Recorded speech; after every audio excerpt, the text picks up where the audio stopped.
Olá, amigos Sudaca! Primeira semana da fase de grupos da Copa Libertadores 2024. Vamos fazer uma breve análise dos melhores e piores dessa rodada. Confira aí, tá muito legal, mas sim depois da vinheta.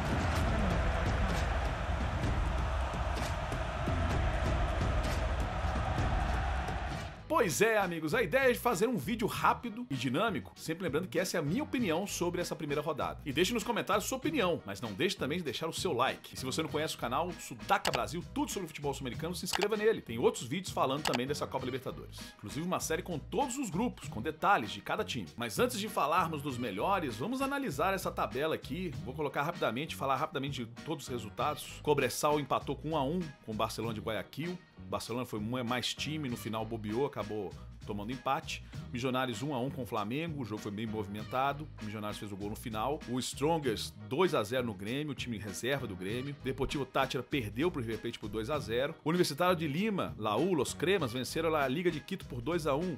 A Liga de Quito que ficou devendo. Nacional do Uruguai passou o trator em cima do Libertad. O Botafogo foi surpreendido em casa por 3-1 em cima do Júnior Barranquilla, de Vaca, Tchará e Enamorado. O Huachipato empatou com o Estudiantes de La Plata. Fez uma boa partida, mas fez o gol mais pro final. Colo-Colo sofreu para ganhar do Cerro Porteño, fez o gol nos descontos, 1-0. O São Lourenço empatou com o time reserva do Palmeiras 1-1. O São Lourenço poderia ter ganho, mas no final bobeou. O Aliança Lima fez um jogo igual com o Fluminense, 1-1. O Caracas foi atropelado lá pelo Atlético. O Rosário Central venceu o Penharol num jogo muito ruim, inclusive com uma polêmica. O Liverpool empatou com o Independente Del Valle 1-1. Del Valle perdeu muitas chances de gol. No final foi penalizado com um belo gol de Luciano Rodrigues. O Tajeres de Córdoba venceu muito bem o São Paulo por 2-1. Bobeou no final, mas poderia ter feito muito mais. E o Bolívar venceu por 4-0 o Palestino, jogando sem altitude. O Palestino perdido. Mas esses foram os resultados dessa rodada. De início, já os números, tivemos 39 gols em 16 jogos. Uma média razoável de 2,42 por partida. E qual foi o melhor jogo, o pior? Lembrando que isso aqui é uma opinião do canal e eu conto muito se o jogo foi movimentado, criativo e com emoção. Então vamos lá. E o melhor jogo da rodada pra mim foi Milionários 1, Flamengo 1. Por incrível que pareça, em chances de gol, técnica ao criar jogadas ofensivas, os dois times proporcionaram um bom jogo e por muito pouco não ganhou Tajeres de Córdoba 2, São Paulo 1. Também foi um jogo muito movimentado, mas preferi ficar com esse jogo lá na Colômbia, nele Campín. O pior jogo pra mim dessa rodada foi Rosário Central 1, Penharol 0, jogo truncado, com muitos erros de passes, pouca fluidez no jogo, muita marcação forte. Não foi legal. Uma parte da torcida dos Canários jogaram uma pedra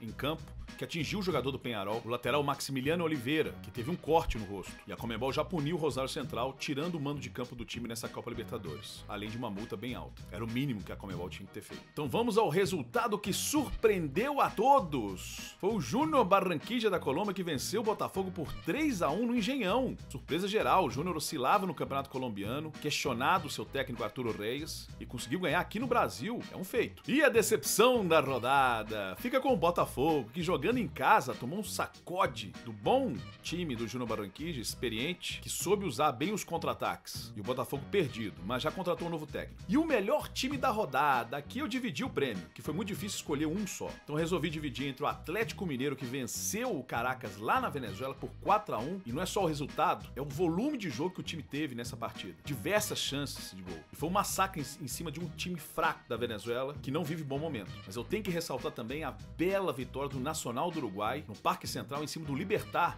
multicampeão paraguaio. Ficou 2-0, mas foi um massacre. Poderia ter sido 4, 5. E uma observação com o Bolívar, que goleou o Palestino por 4-0 fora de casa. O pior time da rodada pra mim foi o Deportivo Táchira da Venezuela. Não conseguiu criar chances de gol e nem finalizou. Nenhuma bolinha ao gol. Muito fraco o campeão venezuelano. Começou muito mal essa Libertadores. E o prêmio El Pibe de Ouro, o garoto que mais se destacou até os 21 anos, esse é o critério. Pra mim foi o zagueiro que jogou de lateral direito, o uruguaio Bocelli do River Plate. Muito seguro lá atrás. Quando chegava ao ataque ia muito bem. Ele que é zagueiro também. Vale uma menção honrosa a Diablito Echeverri do River Plate também, que entrou no segundo tempo e mudou a cara do River. Incendiou o jogo.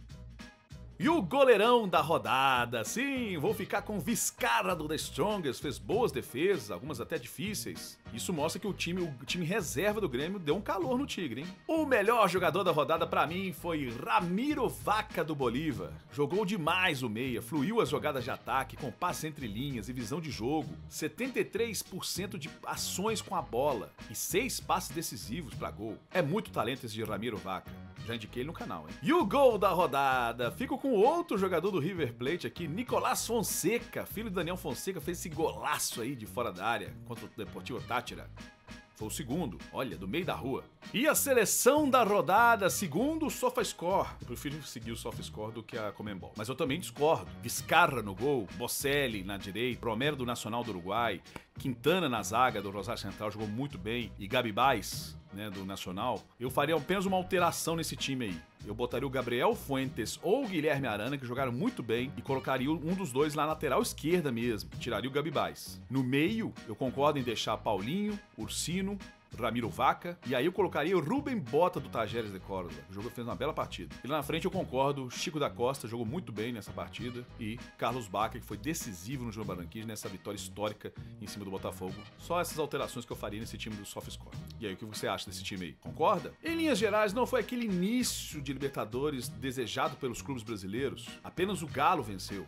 Alguns entraram com time reserva, como Palmeiras, o Grêmio, estão pensando nas finais dos estaduais. Alguns com vários desfalques, que é o caso do Fluminense, do Flamengo, mais o tricolor das Laranjeiras, né? Mas São Paulo e Botafogo me decepcionaram, não só pelo resultado, mas pelo futebol apresentado. Mas tivemos um River Plate muito forte, jogando como se deve jogar uma Libertadores, um Tajeres de Córdoba muito forte, imponente, impôs seu jogo no São Paulo, o Nacional do Uruguai avassalador e um Bolívar que jogou muito bem sem altitude. E analisando a rodada da próxima semana, o jogo que promete pra mim é River Plate e Nacional do Uruguai. Os dois começaram bem essa Libertadores e eu queria ver esse time do Tino Recoba, do Nacional, jogando lá na Argentina. O jogo será dia 11 de abril, numa quinta-feira, às 9 horas da noite. Promete. Amigo, esse foi o primeiro boletim da Copa Libertadores 2024. Espero que você tenha gostado. Eu sou Bruno Garcês, jornalista especialista em futebol sul-americano. Muito obrigado pela sua audiência. Fique com Deus. Tchau, tchau.